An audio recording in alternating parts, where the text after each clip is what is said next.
Good evening, New York, fellow kindred. We find ourselves on the southern tip of Manhattan Island, almost at the extreme edge, near a park known as Battery Park, very famous landmark. And just due east of that is a dock, the Manhattan Island Ferry. Next to the Manhattan Island Ferry is a farmer's market. Very interesting place. Even at 2 o'clock in the morning, there's hustle and bustle of mortal activity as the day's restaurants are catching, if you will, the local fare that was brought in, all the Asian restaurants that are on Manhattan Island.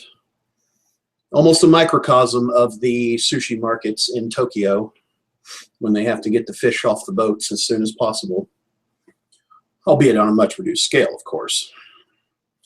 And in this scene, we see our Venture Primogen walking down the street, looking slightly out of place in his $10,000 suit, with his bodyguard, who's obviously a bodyguard, walking beside him. And Max seems to have taken a wrong turn and wound up in the fish market. Max will look around. They changed this place since I've been here last? I thought there was a wine market nearby. That does not smell like a wine market. As he's walking along the street and avoiding the crowds, he notices a rather huge individual that can only be described as a linebacker or some sort of physical specimen, large physical specimen. And Max he stands out and he cuts something that catches Max's eye as he cuts through the crowd as everybody gets the hell out of his way due to his sheer size and bulk. And Max is looking, that is a rather impressive specimen. Yeah. And, yeah, go.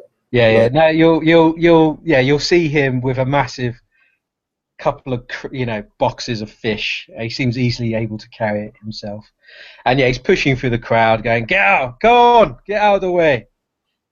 Come on, move!" And what's his accent? Sorry, I'm blurred a bit there. It's a strong English accent. And he dumps some of the boxes near his stall or his stand where these other sort of fishermen, sailor types, or haggling, busy.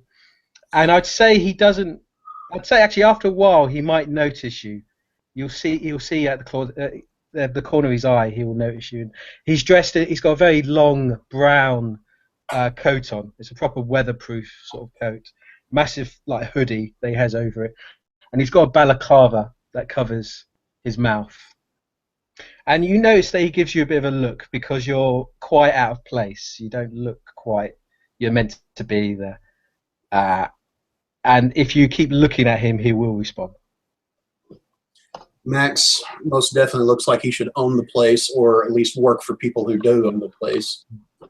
His suit is, well, he's wearing a suit where fishermen and other farmer's garden types, even other people are starting to kind of like, who the fuck is this guy? Giving him that weird look. More than once, the bodyguard the bodyguard that's with Max just looks at somebody and says, "Hey, got a staring problem? The fucking bricks." And he, oh shit, and the guy just scampers off. The guard is slightly taller than Max, but he's definitely more broad-shouldered. Definitely looks like he works out nowhere on your level, of course, but he definitely looks like he's been in a scrap or two. What's your perception score? Is it perception alertness or perception awareness or just? Should be just alertness.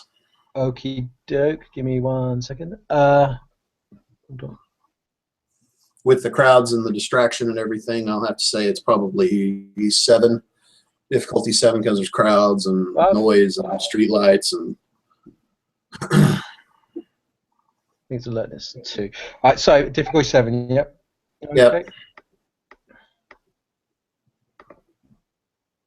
He's not actively hiding it, but there's several distractions. One success. One success. Okay. The guard looks a touch off, aside from looking more like a guard than the guy in the dapper suit is.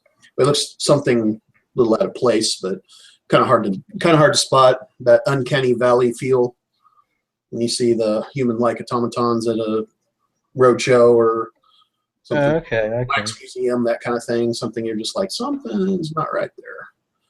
Just looks slightly out of place. Slightly out of place. Or Mm.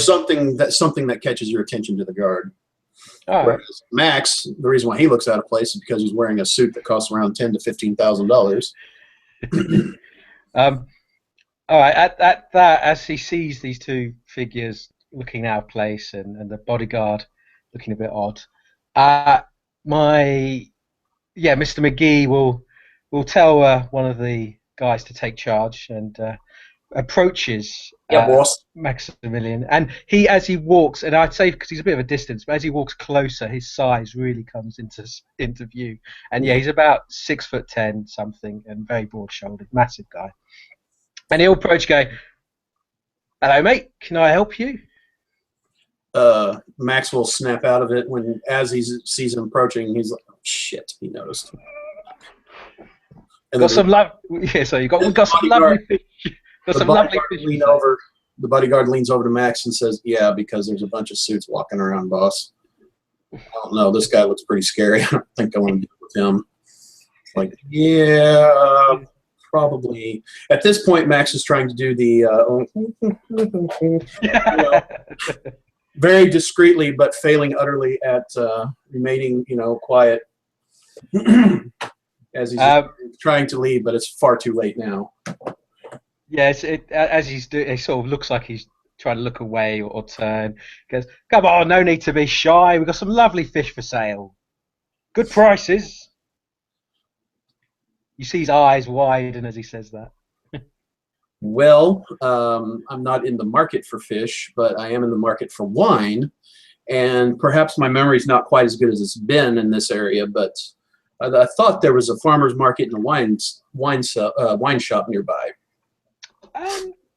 I'm going to give him intelligence street. Would it be streetwise, knowing where there would be? I think streetwise is about as close as it gets. Yeah, that's about. City secrets or city lore or something to that effect would actually be the specific skill. Yeah. I'm thinking streetwise would be the next best thing at a 6. He's probably going to fail, but it's just. Oh no, he does really well. Gets loads of success. Oh yeah. Yeah, he knows everything about this place. Yeah. So he'll respond. "Oh, wine. Wine. Yeah. They moved that. I think it's just down the road. Take a left. About 10 minutes forward, a lovely place called Oddbins or something.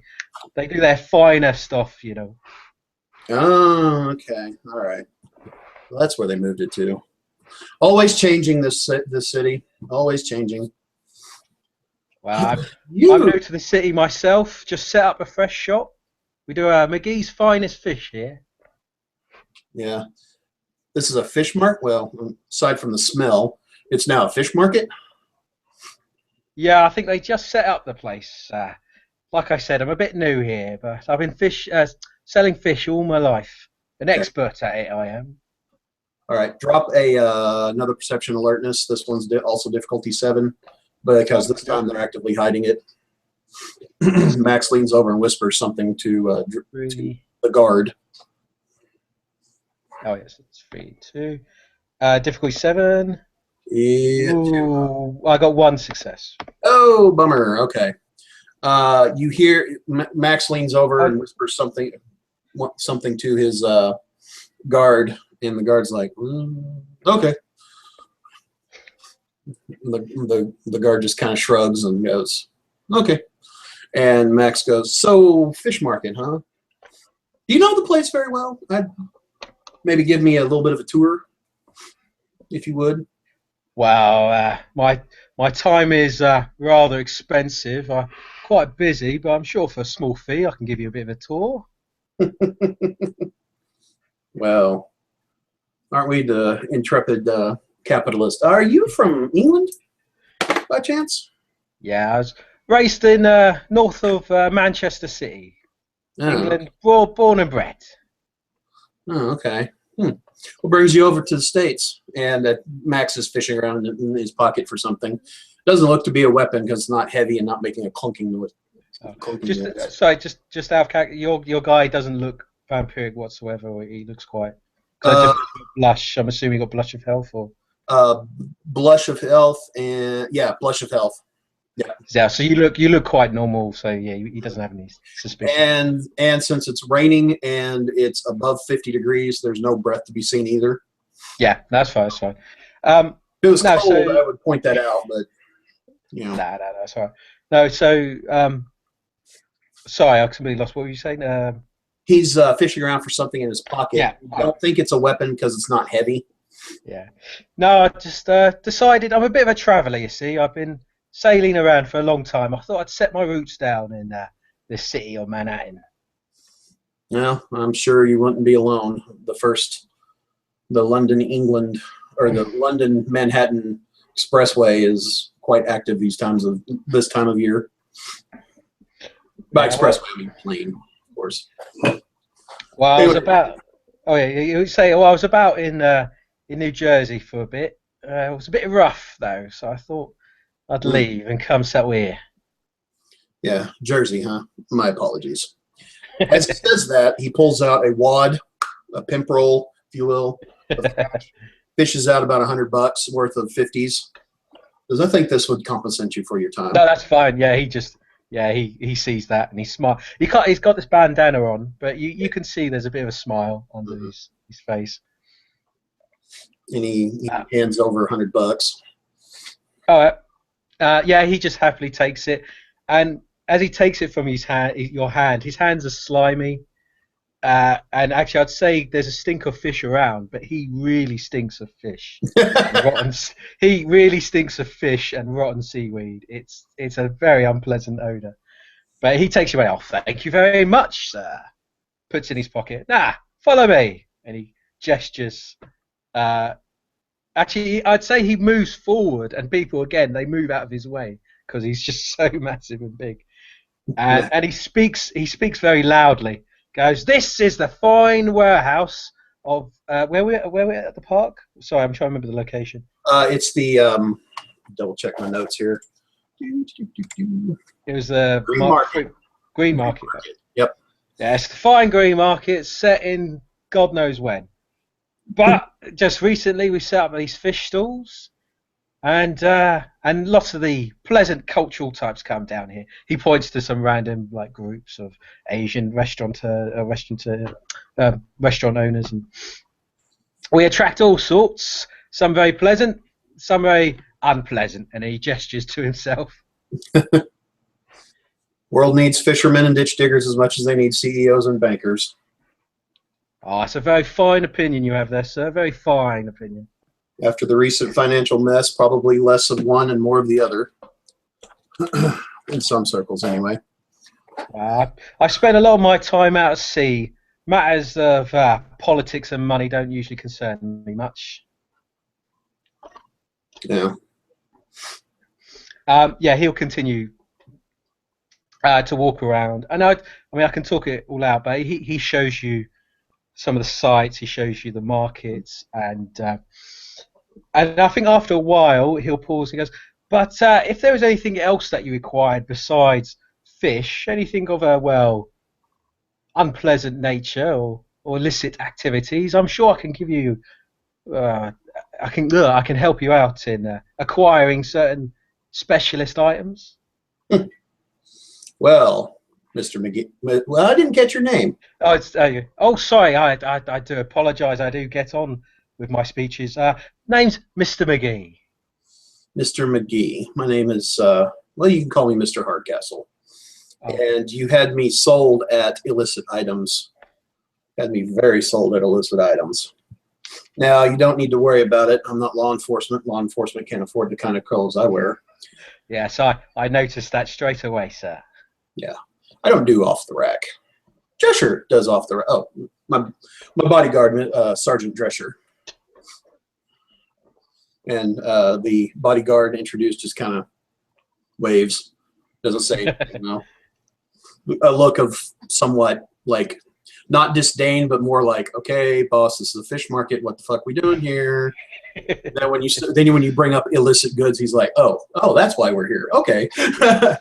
I'd say he's walked you off into a more darker, private little area of the market where there's not many people around. Again, we both look quite out of place because I'm this huge guy and you're this small businessman suited looking guy. It does look a bit out of place, but you notice people seem to stay away from him, and you see a few odd nods and head shake, and handshakes here and there, but people try and stay away from him. Well, there's a sense of respect they seem to show. Well, Max is not small by human standards. He is 6'1", but next to you, everybody looks tiny. Yeah. So you say illicit goods. He's not talking loud like I am. I'm having to talk loud for the camera, but yeah. No, he's okay. No, he goes. Yes, I'm a man who can acquire many things at a price, of course. Well, of course, nothing in this world's free. Wouldn't expect it to be either. What kind of goods do you specialize in, or do you have a buyer for just about anything? Well, anything you think of, I'm sure I can get my hands on, or I know someone who can get their hands on. Well, we specialize in military or weapon supplies, drugs, whores. I especially like the whores. A little more refined taste myself. Drescher's not so picky though. Drescher's like, yeah, he's right. On the other hand, when it comes to military grade equipment, being former Army like I am, I have a special soft spot, shall we say, for certain weapons. Tell me, what is on the market today? Are we still having to deal with cheap Russian knockoffs, or are we dealing with slightly better American cheap knockoffs? Well, I can get my hands on some fine United Kingdom weaponry. Ooh. Very advanced stuff. Of course, the price does go up a little bit, but I'm sure you're a man that can afford it. That is true. That is true. A little Lee Enfield action. Are we? Would you say? He brings up a smartphone.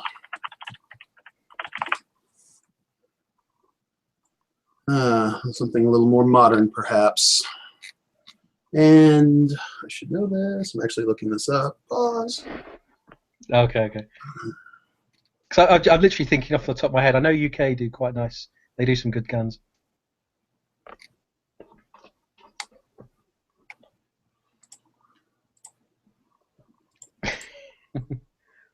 Let's see.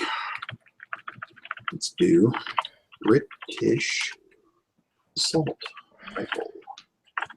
Oh, you get the. Oh god, I'm trying to remember them now. Oh, I forgot. There they are. Yeah. L851A1 assault rifle. That guy looks pretty old. But there's a couple of surplus floating around.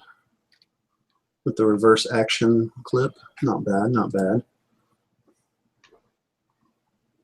Yeah, I'd say, yeah, he's definitely got contacts and, he can get guns. That could be very useful to certain individuals that I work with. We may have a need. Actually, we will have a need. When is a bit more problematic, but may have a need for some firepower that's not exactly available in the States. In fact, if it wasn't available in the States, it would probably be more advantageous. Well, so I can get my hands on some firearms, explosives, armaments, you name it. I'm sure we can find a way to get it in.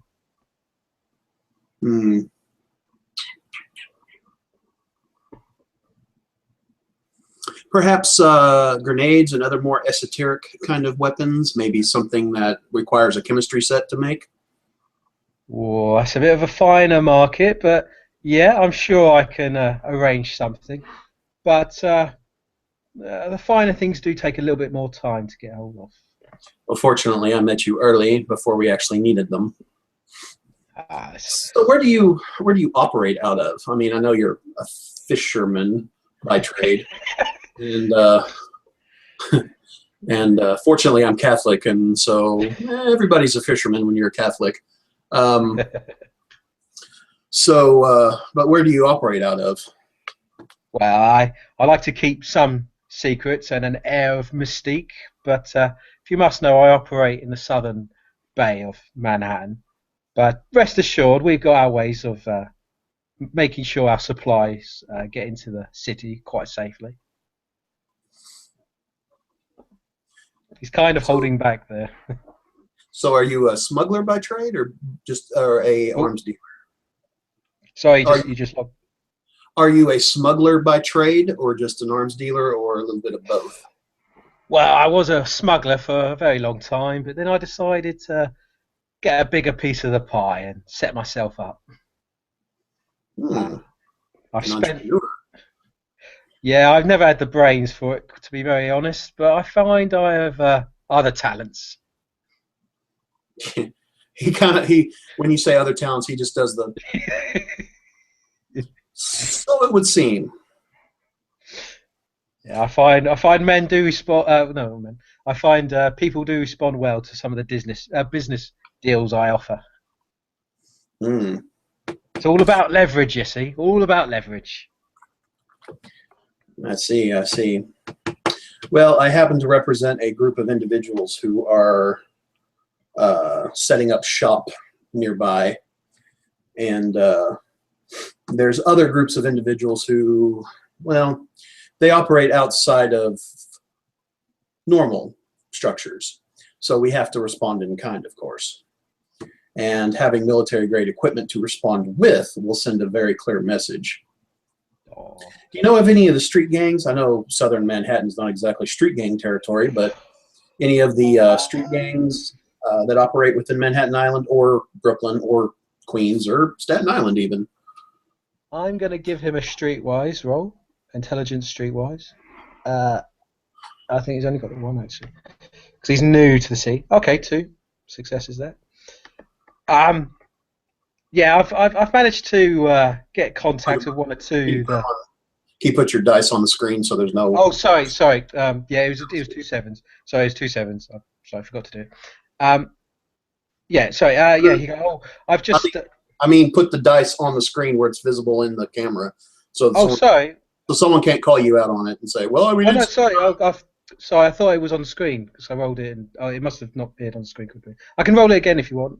Uh, Um, it's just further fluff. We'll let it slide for now. all But right. So yeah, I thought it was on I the put screen. that on the screen just so no one can call you out on it. Yeah, yeah. No, sorry. I thought it was on the screen. I thought it was on the screen. Okay. Um. Yeah. Okay. Sorry. Yeah. Oh, I've gotten. Uh. Yeah. I've had some contacts and arrangements with some of the local gangs, but most of them seem a bit well easily pushed over. I've got plans for them, Oh, well, which that's good. I'm sure Having maybe. Oh, sorry. I'm sure a businessman like yourself might be interested in setting up an investment, as it were. an investment, yes, we would actually be very interested in. Like I said, we operate on a slightly different strategy than some of the local population does, and the certain extra legal activities that may be foisted upon us, and we might need to respond in kind. And having some local talent to help with that would be very useful. Oh my! Sounds like we got ourselves the beginnings of a great business adventure. I'd say one of his local fisherman friends come up behind him. Uh, he, he whispers something in his ear. You probably hear it. Says, what's his name? Uh, Bam Bang needs you. He'll say. Uh, this fisherman will say that, and immediately McGee will turn and go, "Ah, right. Well, I'm afraid I have other business to attend to, but I feel that we have the beginnings here of something very, very profitable." Max If you leave, yeah, so he'll say, if you just leave your any contact details, I'm sure we can arrange a further business meeting.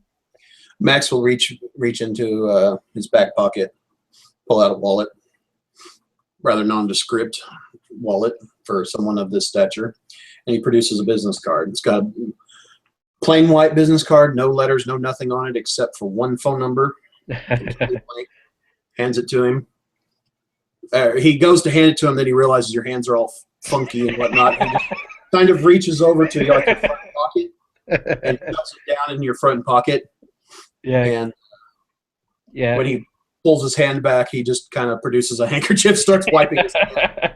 As soon as you do that, McGee would go, "Oh, thank you very kindly," and he rummages through his pockets, and he gets a fish out that's wrapped in newspaper, and goes, "Oh, okay, hold on," and he tears a bit of the newspaper off and gets a pen out and scribbles a number on it.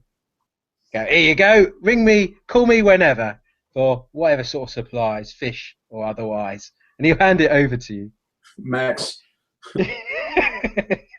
takes it with his hanky, wraps it up, pushes it down his shirt pocket. Thank you, Mr. McGee. I very much look forward to meeting you, and you should look forward to meeting my employers. They will find you most interesting. Yeah. With that, McGee just gives a big smile and a hearty laugh. I'm sure they'll enjoy me greatly. Good day, and he'll turn to walk away. Again, huge figure, just walks right through the market. Good evening, Mr. McGee.